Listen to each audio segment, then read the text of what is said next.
Bonjour, ici Jonathan Riendo. Aujourd'hui, je vais vous parler du matérialisme sémiotique. Je vais compléter la vidéo que j'ai commencée sur la définition des termes de mon modèle conceptuel, c'est-à-dire le tableau d'analyse morphostructurelle du fait social, 16 cases, 4 par 4, du sujet à la protraction. J'ai fait la substructure et l'infrastructure dans une vidéo antécédente. Aujourd'hui, je vais faire la superstructure et la suprastructure. Donc, au niveau de la première case, du troisième niveau, hein, la superstructure, nous avons l'auteur. L'auteur, c'est le sujet en tant que nous prenons en compte sa conscience réflexive, c'est-à-dire le fait qu'il prenne conscience des choses. C'est-à-dire que l'auteur, il est ce qu'il a, c'est-à-dire l'idée qu'il se fait. L'auteur, il est producteur d'une idée. L'idée, je l'ai déjà définie dans une autre vidéo, alors je ne la définirai pas aujourd'hui, simplement pour vous dire que c'est un premier terme qui est mis en relation avec un second terme pour un troisième terme ou par un troisième terme. Comme lorsqu'on émet un titre de propriété en disant hey, c'est ta casquette à toi, eh bien oui, c'est ma casquette, alors d'accord. Donc j'ai émis un signe de la propriété entre le sujet et l'objet.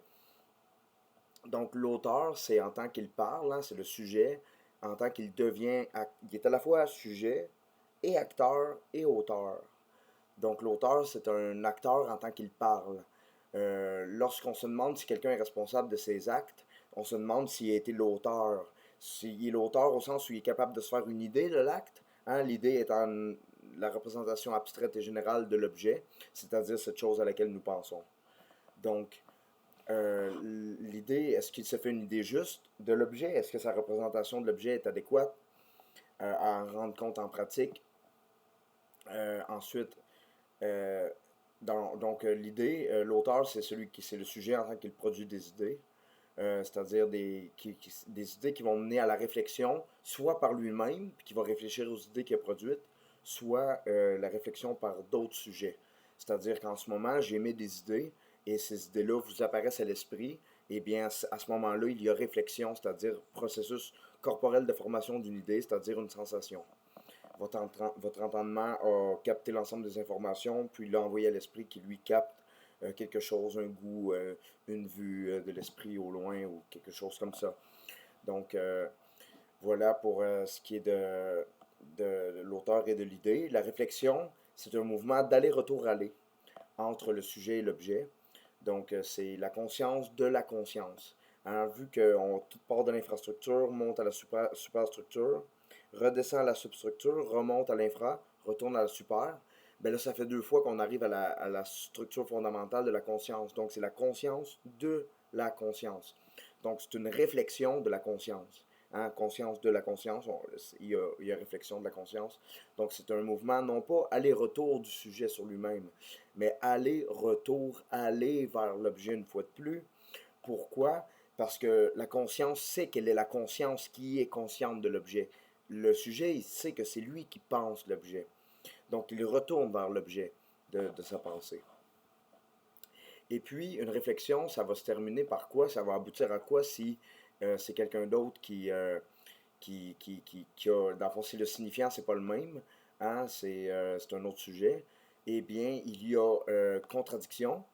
Si on surmonte la contradiction, on va en pourparler, c'est-à-dire qu'on monte au quatrième niveau.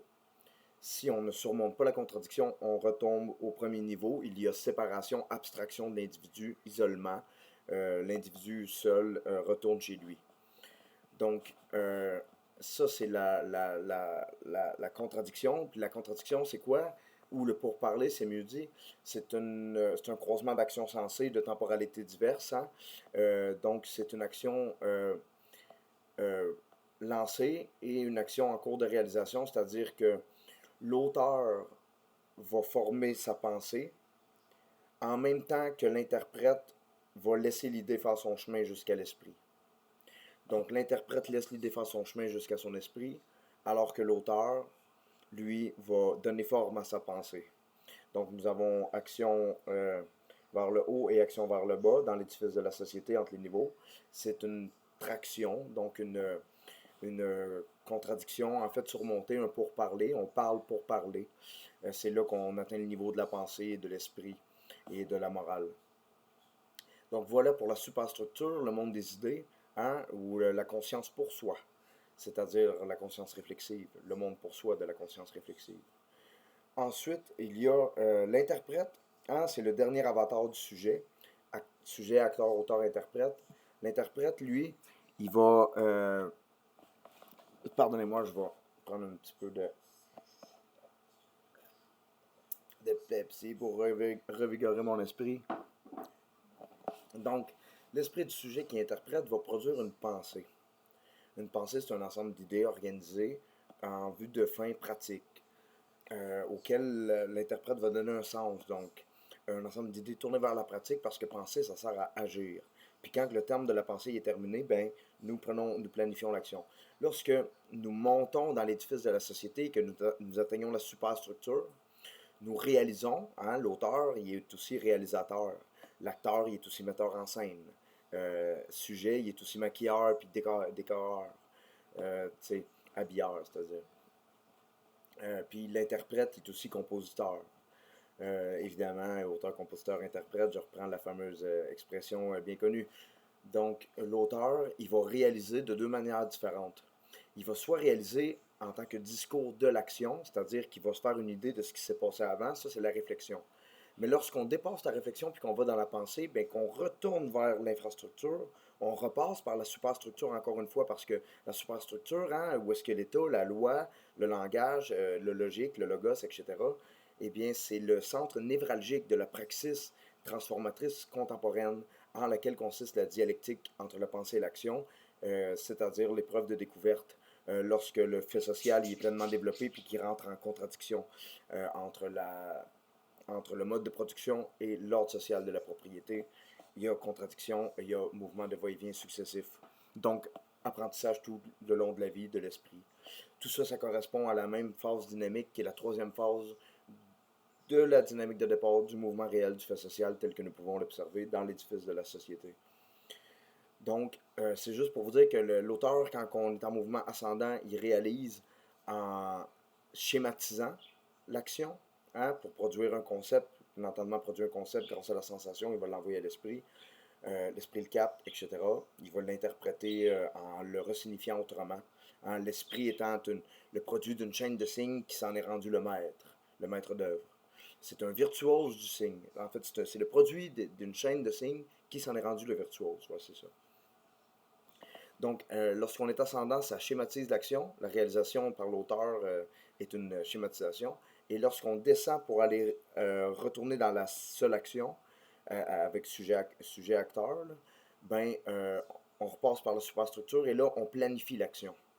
Donc, la planification de l'économie, c'est là que ça se passe. C'est dans le mouvement descendant qui revient vers le bas, qui repasse par l'État, par la superstructure et qui va planifier l'action.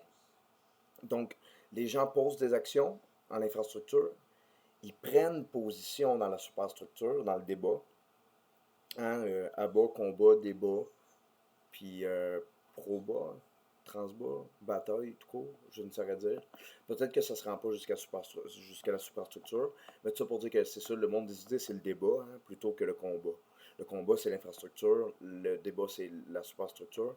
Donc, position, prise de position dans la superstructure, décision dans la suprastructure, prise de décision, c'est-à-dire planification de l'action plutôt que schématisation, n'est-ce pas? On descend plutôt qu'on monte, et réalisation de l'action encore, c'est-à-dire réalisation des valeurs qui ont été investies dans le fond d'une pensée. Le fond d'une pensée étant ce qu'une personne compte vraiment faire. Et ces valeurs-là, une partie de ces valeurs-là seront réalisées ou détournées, hein, dans l'action par le transfert de l'énergie vitale du haut jusque dans le bien fertile dans lequel seront cristallisées l'énergie vitale des individus, c'est-à-dire les forces productives, les forces de vie. Donc, voilà tout. Schématisation, planification.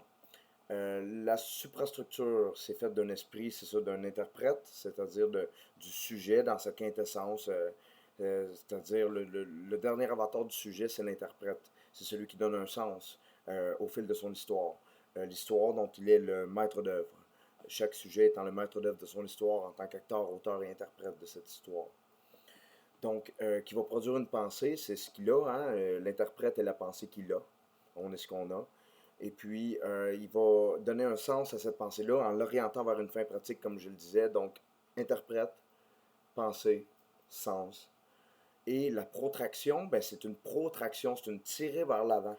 Hein, on tire vers l'avant.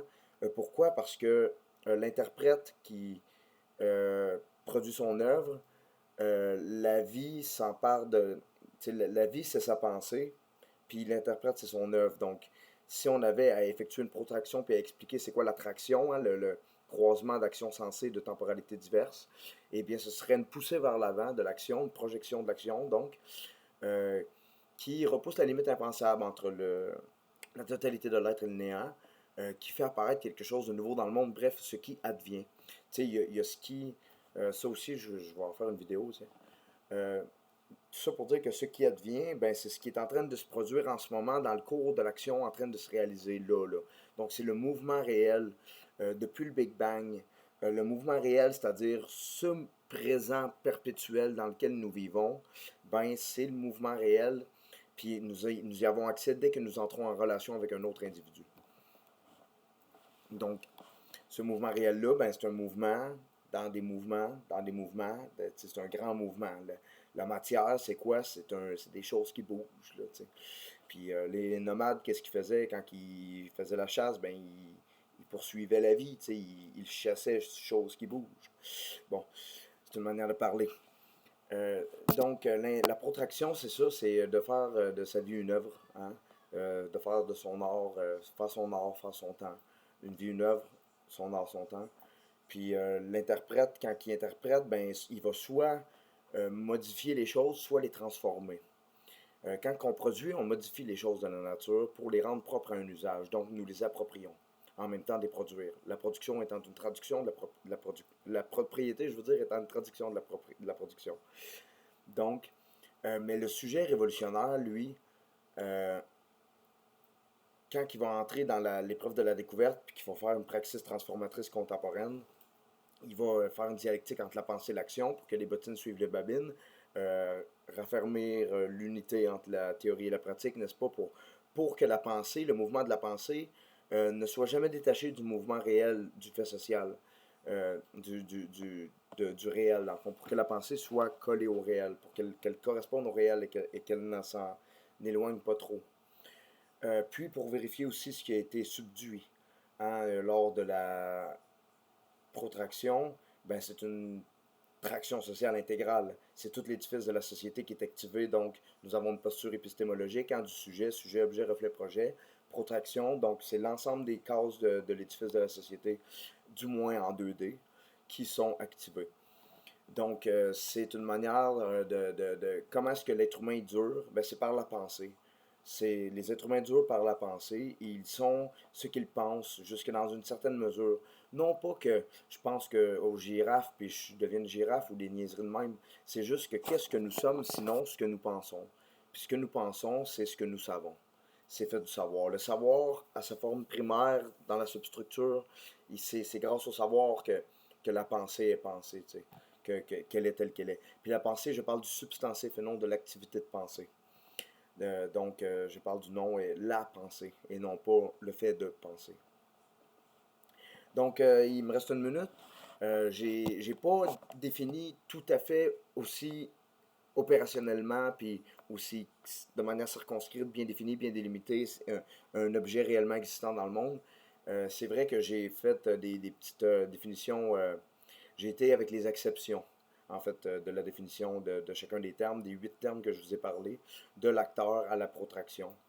Donc, mais là, c'est ça, je vous ai défini quand même, grosso modo, pour l'essentiel, ce qu'il en est des termes conceptuels de mon modèle conceptuel, l'édifice de la société, les 16 cases, tableau d'analyse dans lequel j'étudie et j'analyse et j'observe le mouvement même du fait social, celui qui nous intéresse en l'occurrence. Alors moi, celui d'un sujet hallucinant ou du sujet révolutionnaire si on veut aller en ce sens. Alors merci de m'avoir écouté, je n'entends rien d'autre, passez une bonne journée.